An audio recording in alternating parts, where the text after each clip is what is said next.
Item ಯಾವುದೇ ಇರಲಿ try ಮಾಡಿ ಆಚಿ ಚಿಕನ್ ಮಸಾಲಾ. ಶುಭರಾತ್ರಿ. ರಾತ್ರಿಯೆಲ್ಲ ಜಾಗರಣೆ ಮಾಡಿ ಬೆಳಿಗ್ಗೆ ಶಿವನ ದರ್ಶನ ಮಾಡೋಣ ಅಂತ ತಂದೆ ಮತ್ತೆ ಮಗ, 2 ವರ್ಷದ ಮಗನನ್ನ ತಂದೆ ದೇವರ ದರ್ಶನಕ್ಕೆ ಅಂತ ಕರ್ಕೊಂಡು ಹೋಗಿ ದೇವಸ್ಥಾನಕ್ಕೆ ಹೋಗಿ ಶಿವನ ದರ್ಶನ ಮಾಡಿ ವಾಪಸ್ ಬರ್ತಾ ಇರುವಾಗ ಬೆಂಗಳೂರಿನ ರಸ್ತೆಯ ಅವ್ಯವಸ್ಥೆಗೆ 2 ವರ್ಷದ ಕಂದಮ್ಮ ಹಸುಳೆ ಬಲಿಯಾಗಿದೆ. ಆ ಶಿವನಿಗೂ ಕೂಡ ಇವ್ರ ಮೇಲೆ ಕರುಣೆ ಬಂತೋ ಬರಲಿಲ್ವೋ ಗೊತ್ತಿಲ್ಲ. ಎಲ್ಲ ಅನಿಷ್ಟಗಳಿಗೂ, ಎಲ್ಲ ಅವಘಡಗಳಿಗೂ, ಎಲ್ಲ ದುಃಖಗಳಿಗೂ, ಎಲ್ಲ ಚಿಂತೆಗಳಿಗೂ ಭಗವಂತ ಒಂದೇ ದಾರಿ ಅಂತ ಆತನ ಸನ್ನಿಧಿಯಲ್ಲಿ ಹೋಗಿ ತಲೆಬಾಗಿ ನಮಸ್ಕರಿಸಿ ಭಗವಂತನೇ ನಮ್ಮ ಕಷ್ಟಗಳನ್ನೆಲ್ಲ ತೀರಿಸು, ನಮ್ಮನ್ನು ಸುರಕ್ಷಿತವಾಗಿಡು ಅಂತ ಬೇಡ್ಕೊಂಡು ಬರ್ತಾರೆ. ಆದರೆ ದೇವಸ್ಥಾನದಿಂದ ವಾಪಸ್ ಮರಳಿ ಬರುವಾಗ ಬಾರದ ಲೋಕಕ್ಕೆ ಮಗು ಹೋಗುತ್ತೆ. ಬೆಂಗಳೂರಿನ ರಸ್ತೆಗಳು, ಬೆಂಗಳೂರಿನ ಗುಂಡಿಗಳು ಅದೆಷ್ಟು ಜನರನ್ನ ಬಲಿ ಪಡೆಯುತ್ತೋ ಗೊತ್ತಿಲ್ಲ. ಪದೇ ಪದೇ ಇಂತಹ ಸುದ್ದಿಗಳನ್ನು ಓದಿ ನಮಗೆ ರೋಷ ಬರುತ್ತೆ. ಆದರೆ ಈ ಬೆಂಗಳೂರನ್ನ ಉದ್ಧಾರ ಮಾಡ್ತೀವಿ, GBA ಮಾಡ್ತೀವಿ, ಅದು ಮಾಡ್ತೀವಿ, ಇದು ಮಾಡ್ತೀವಿ, 1000 ಗುಂಡಿ ಮುಚ್ಚಿದ್ದೀವಿ, 1000 ರಸ್ತೆ ಮಾಡಿದ್ದೀವಿ, ಅಷ್ಟುದ್ದ ರಸ್ತೆ ಮಾಡಿದ್ದೀವಿ, ಇಷ್ಟುದ್ದ ರಸ್ತೆ ಮಾಡಿದ್ದೀವಿ, 1000 ದಿನಗಳಲ್ಲಿ 1000 ಸಾಧನೆಗಳನ್ನು ಮಾಡಿದ್ದೀವಿ ಅಂತ ಸಾಧನಾ ಸಮಾವೇಶಗಳನ್ನು ಮಾಡ್ತೀರಲ್ಲ ಸರ್ಕಾರ, ದಯವಿಟ್ಟು ಈ ಸುದ್ದಿನ ನೋಡಿ. ಅಳ್ತಾ ಇರುವಂಥ ತಂದೆ ತಾಯಿಗಳನ್ನು ನೋಡಿ. ಬೆಂಗಳೂರು ರಸ್ತೆಗೆ ಮತ್ತೆ 2 ವರ್ಷದ ಮುದ್ದು ಕಂದಮ್ಮ ಬಲಿಯಾಗಿದೆ. ಈ ಸಾವಿಗೆ ಯಾರು ಹೊಣೆ? ಈ ಸರ್ಕಾರ ಹೊಣೆ ಆಗುತ್ತಾ? DK ಶಿವಕುಮಾರ್ ಅವರು ಹೊಣೆ ತಗೊಳ್ತಾರಾ? ಅಥವಾ ಈ ಸರ್ಕಾರದ ವ್ಯವಸ್ಥೆ ಇದಕ್ಕೆ ಉತ್ತರನ? ಅಥವಾ ಮಗನನ್ನ ದೇವಸ್ಥಾನಕ್ಕೆ ಕರ್ಕೊಂಡು ಹೋಗ್ತಾ ಇದ್ನಲ್ಲ ತಂದೆ, ಆತನದ ತಪ್ಪ? ಮಗು ಜಾರಿ ಕೆಳಗಡೆ ಬಿದ್ದಾಗ ಗೊತ್ತಾಗದೆ ಆ ಕಾರಿನ ಚಾಲಕ ಆತನ ಮೇಲೆ ಹಾರಿಸ್ತಲ್ಲ, ಅವನ್ ತಪ್ಪ? ಯಾರ್ದು ತಪ್ಪು? ನಾವು ಬದುಕಿರೋದೇ ತಪ್ಪು ಅನ್ಸುತ್ತೆ. ಬನ್ನಿ ಏನ್ ಸುದ್ದಿ ನೋಡೋಣ.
ಬೆಂಗಳೂರಿನ ರಸ್ತೆ ಅವ್ಯವಸ್ಥೆಗೆ ಇನ್ನೆಷ್ಟು ಬಲಿಬೇಕು? 6 ತಿಂಗಳಿಂದ ಮಾಡ್ತಾ ಇದ್ರಂತೆ ಈ ರಸ್ತೆ. 6 ತಿಂಗಳಿಂದ ದುರಸ್ತಿ ಮಾಡಿದ್ರು, ಈ ರಸ್ತೆಗೆ ಮಾತ್ರ ಮುಕ್ತಿ ಸಿಕ್ಕಿಲ್ಲ.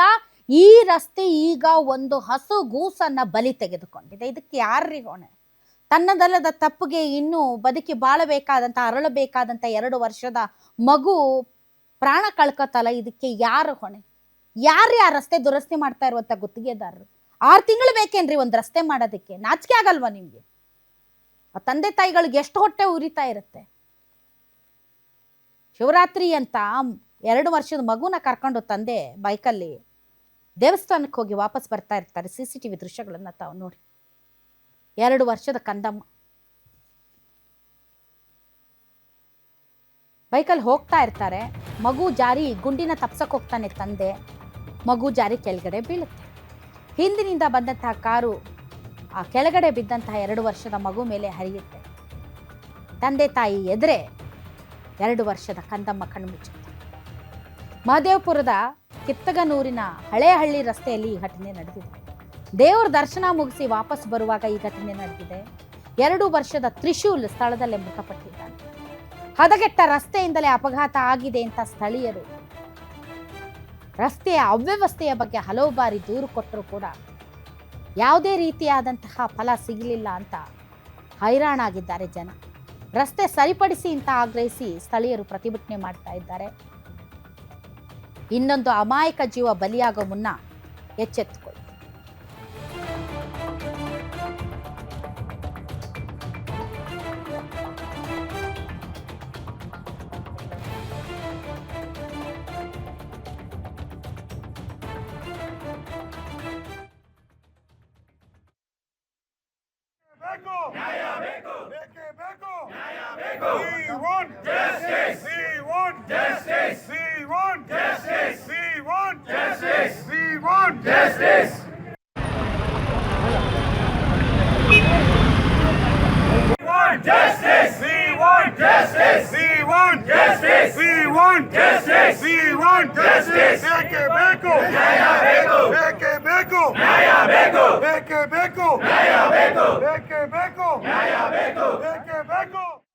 ಸ್ಥಳೀಯರು ರೊಚ್ಚಿಗೆದ್ದಿದ್ದಾರೆ.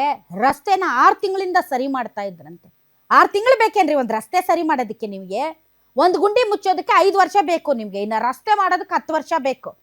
ಆ GBA ಎಲೆಕ್ಷನ್ನ ಯಾವಾಗ ಮಾಡ್ತಿರೋ ಜಲ್ದಿ ಮಾಡಿ ಮುಗಿಸಿ. ಅತ್ಲಾಗೆ ಯಾರಾದರೂ ಒಬ್ರು ಹೇಳ್ಕೊಳ್ಳೋಕ್ಕೆ ಕೇಳೋದಕ್ಕೆ ಅಂತ ಒಬ್ರು ಯಾರಾದರೂ ಇರ್ತಾರೆ ಕಾರ್ಪೊರೇಟರ್.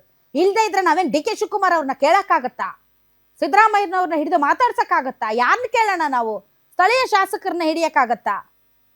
ಸ್ಥಳೀಯ ಶಾಸಕರೇನು ಅವ್ರದ್ದೇನೋ ಗೊತ್ತಿಲ್ಲ, ಅವ್ರದ್ದು ಪಾತ್ರ, ಅವ್ರ ಗಂಡಂದೇ ಎಲ್ಲ ಪಾತ್ರ, ಅರವಿಂದ್ ಲಿಂಬಾವಳಿ ಅವ್ರದ್ದು. ಅವ್ರನ್ನ ಹಿಡಿಯೋಕ್ಕಾಗತ್ತಾ? ಯಾರನ್ನ ಮಾತಾಡ್ಸೋಕ್ಕಾಗತ್ತೆ? ಹೇಳೋರಿಲ್ಲ ಕೇಳೋರಿಲ್ಲ, ಸತ್ರ ಸಾಯಿರಿ ಅತ್ಲಾಗೆ ಅಂತ ಆ ಥರದ ಆ್ಯಟಿಟ್ಯೂಡ್ ಈಗ ಅವ್ರಿಗಾದ್ರೆ ಗೊತ್ತಾಗುತ್ತೆ. ಜನಸಾಮಾನ್ಯರು ಬೈಕ್ಗಳಲ್ಲಿ ಸ್ಕೂಟಿಗಳಲ್ಲಿ ಓಡಾಡ್ತಾರೆ, ಸತ್ರೆ ಸಾಯ್ಲಿ ಅವ್ರಿಗೇನಂತೆ. ಇದು ಹೇಳೋದಕ್ಕೆ ಕೇಳೋದಕ್ಕೆ ಇರುವಂಥ ಸರ್ಕಾರ ಅಲ್ಲ ಇದು. ಮತ್ತೆ 1000 ಸಾಧನೆಗಳಂತೆ, 1000 ದಿನ ಪೂರೈಸ್ಬಿಟ್ರಂತೆ. ಯಾವ ಒಂದು ವಿಷಯ ಇಟ್ಕೊಂಡು GBA ಚುನಾವಣೆಗೆ ಹೋಗ್ತೀರಿ ನೀವು? ಈ ಚಂದಕ್ಕ GBA ಚುನಾವಣೆಗೆ ಹೋಗೋದು ನೀವು? ಭಾರಿ ಚೆನ್ನಾಗಿರೋ ರಸ್ತೆಗಳು ಕೊಟ್ಬಿಟ್ಟಿದ್ರಿ ಬೆಂಗಳೂರಿನ ಜನರಿಗೆ. ಎಷ್ಟು ಜನ ಸತ್ತಿದ್ದಾರೆ ರೀ, ಎಷ್ಟು ಜನ ಕೋರ್ಟ್ಗಳು ಛೀಮಾರಿ ಹಾಕಿದಾವೆ ನಿಮಗೆ. ಮಾಡೋಕ್ಕಾದ್ರೆ ಮಾಡಿ, ಇಲ್ದಿದ್ರೆ ರಾಜೀನಾಮೆ ಕೊಟ್ಟು ತೊಲಗಿ, ನಿಮ್ಗೆ ನಾಚಿಕೆ ಇಲ್ವಾ ಅಂತ.